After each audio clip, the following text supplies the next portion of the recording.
তারা বড় ভূমিকা রাখেন। আনফর্চুনেটলি তৃতীয় বিশ্বের দেশগুলো আমরা কিন্তু ভিকটিম। এই উন্নত দেশের এই দুর্যোগ তৈরি করার আমরা একেবারে সরাসরি ভিকটিম। বাংলাদেশ, নেপাল, শ্রীলঙ্কা, আমরা একেবারে সরাসরি এর দুর্যোগের এই প্রভাব দেখতে পাচ্ছি। কিন্তু আমাদের মুখগুলো বন্ধ করবার জন্য, আমাদের দিকে সাহায্যের হাত বাড়িয়ে না দেওয়ার জন্য এই উন্নত দেশগুলো কিন্তু খুবই সোচ্চার।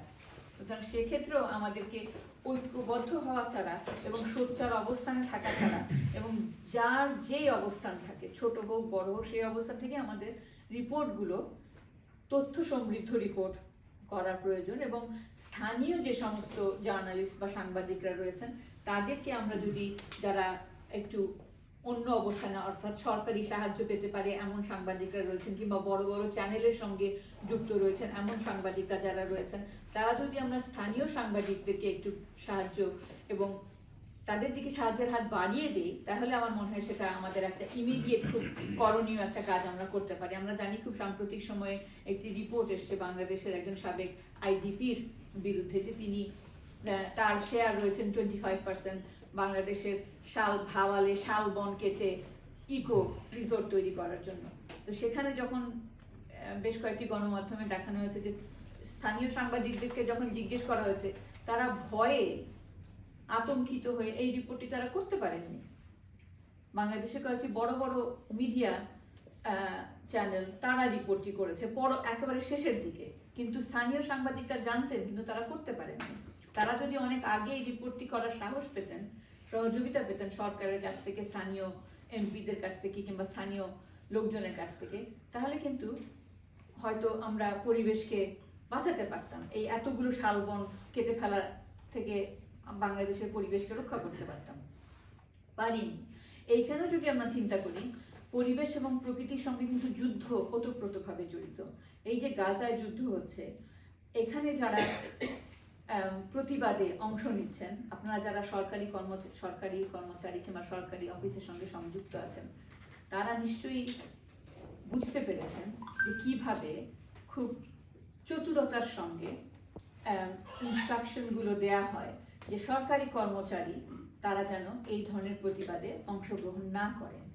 কারণ সরকারি চাকরিজীবীরা একটি ওথ আমরা সাইন করি যে কোনো ধরনের পলিটিক্যাল অ্যালায়েন্সে আমরা যোগ দেব না। অর্থাৎ হচ্ছে না, যেটাই হচ্ছে খুব অস্বাভাবিক মাত্রায় হচ্ছে।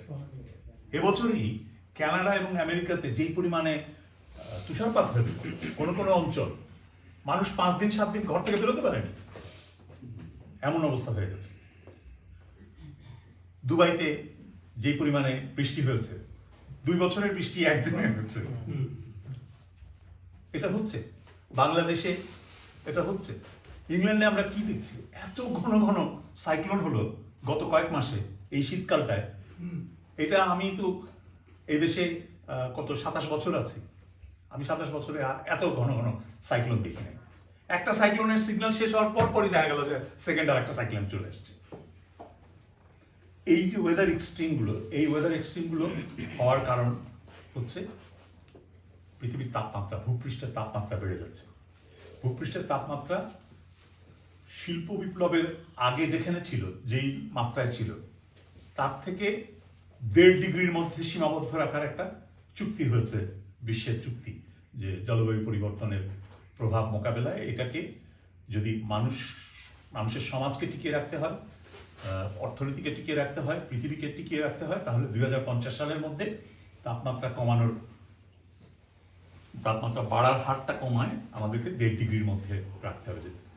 ওই শিল্প বিপ্লবের সময় যা তাপমাত্রা ছিল তার চেয়ে মাত্র 1.5 ডিগ্রি বাড়াতে পারবো, তার চেয়ে বেশি আমরা বাড়াতে পারবো না। কিন্তু ইতিমধ্যেই হিসাব হচ্ছে যে এখন পর্যন্ত যা অবস্থা, তাতে 2050 সালে এটা 2 ডিগ্রির ওপরে চলে যাবে।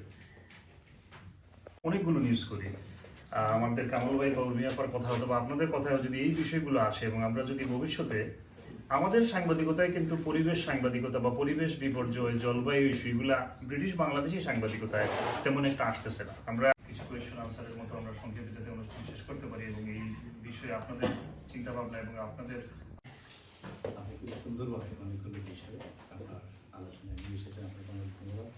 আরেকটা বিষয় হচ্ছে হচ্ছে যে সাংবাদিকরা নির্যাতনের শিকার হন, সহিংসতার শিকার হন, হত্যা করা হয়, কোনো বিচার হয় না।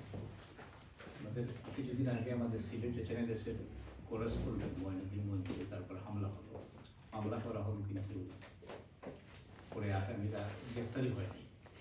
কাকরুনি হত্যাকাণ্ড যদি এক যুগ পেরিয়ে গেছে। এক যুগ পেরিয়ে গেছে এবং 100 বেশি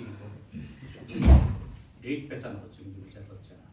আমি আমার শুরুতে যেটা যেহেতু এটি একটি নতুন বিষয়, আমাদের সবার হয়তো সেই ধরনের জ্ঞান এখন খুব সাধারণভাবে বলতে পারি যে বাংলাদেশের আমি নাম কোনো স্পেসিফিক নাম বলছি না, একজন মহিলা সাংবাদিক, তিনি যথেষ্ট হ্যারাসমেন্টের শিকার হয়েছিলেন, কারণ তিনি সেই সময় কোভিডের সময় তাকে যেভাবে হেনস্থা করা হয়েছিল সেটা কিন্তু নেওয়া সম্ভব কিনা, এতটা রিস্ক নেওয়া আমার জন্য, আমার পরিবারের জন্য কতটা আমার জন্য সম্ভব। কারণ দিনের শেষে আমরা নাইজেরিয়ার একজন সাংবাদিক, তাকে শুধুমাত্র তাকে হেনস্থা করা হয়নি, তার স্ত্রী, তার সন্তান, তার পরিবারের অন্যান্য যারা আছে প্রত্যেককে বিনা মামলায় জেল হাজতে ঢোকানো হয়েছে।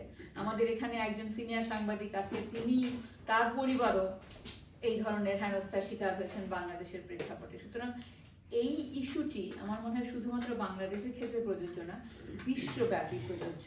এবং যেহেতু এটি একটি নতুন এরিয়া অফ এক্সপার্টিস আমরা সাংবাদিকরা ডেভেলপ করছি, যেটা সাধারণ সৎ সাংবাদিকের করণীয় এবং তার বিরুদ্ধে যে থ্রেট, সেটা কিন্তু একটা